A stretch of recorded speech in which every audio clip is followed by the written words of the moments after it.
The wind was a low, mournful sound tonight, pulling the waves away from the shore and hissing tales of the deep into the ear. The girl hugged her cardigan tighter, pulling her hood up as she walked. The beach was empty except for her and the dying sun, which bled across the horizon like a wound. She liked walking here in the evenings, watching the sun go down. It was one of the few places she could be alone, and she needed a lot of alone time. Not everyone understood her, and she didn't understand herself most days. So she talked to the sea instead, and the sea, she felt, understood her. Her father was a fisherman, and this little town had been built on fishing. Even though it was long past the days of the great herring, the men still went out to sea, because that's what they did. That's what they'd always done.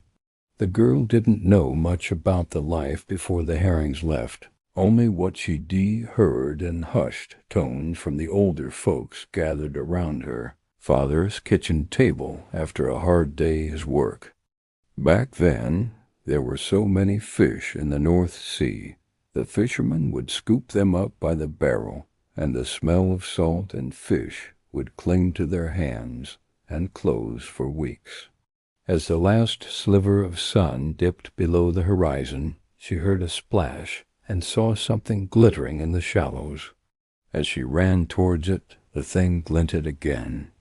Was it a bird? A shard of glass? She picked it up. It was smooth, almost warm to the touch, and seemed to pulse with an inner light. It was the most beautiful thing she'd ever seen, sea glass.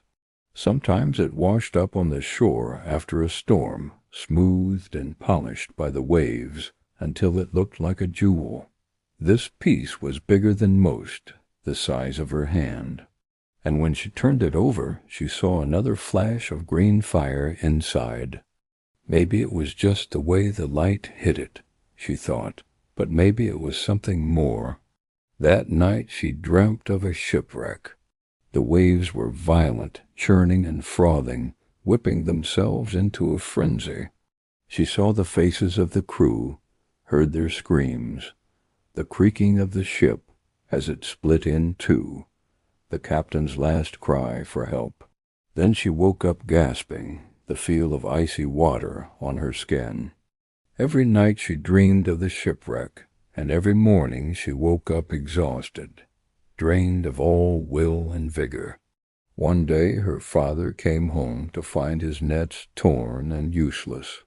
Another day water cascaded through the roof, pouring into the house and soaking the floorboards. Then her little brother nearly drowned in a bucket. The sea seemed angry, and she knew somehow it was because of the glass. But how? She asked the oldest person she knew, an old fisherwoman who lived in a cottage on the cliff overlooking the sea. The woman smelled of fish and brine and told her stories of the sea. And in one of those stories the girl learned of the curse of the sea glass.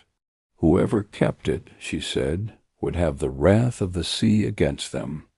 The glass was a fragment from a doomed ship that had gone down during a storm with a cargo of gold and silver.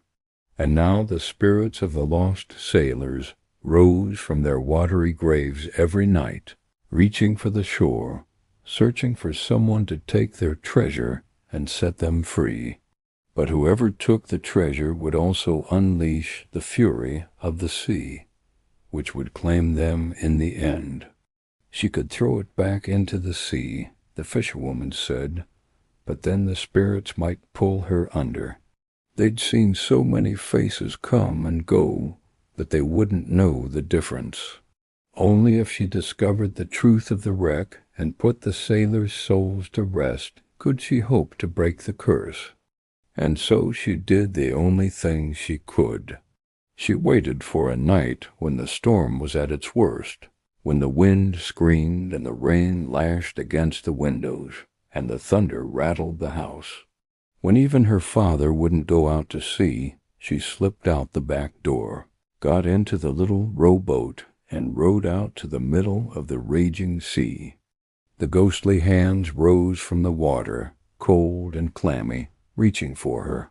The boat tipped.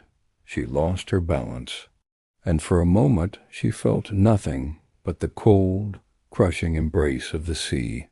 But then she held out the sea glass, the ghost light flaring one last time. She whispered a promise to remember them, and suddenly the storm abated. The clouds parted, and the stars shone down on her. Safe and sound, she made her way back to shore, leaving the sea glass to sink into the depths where it belonged.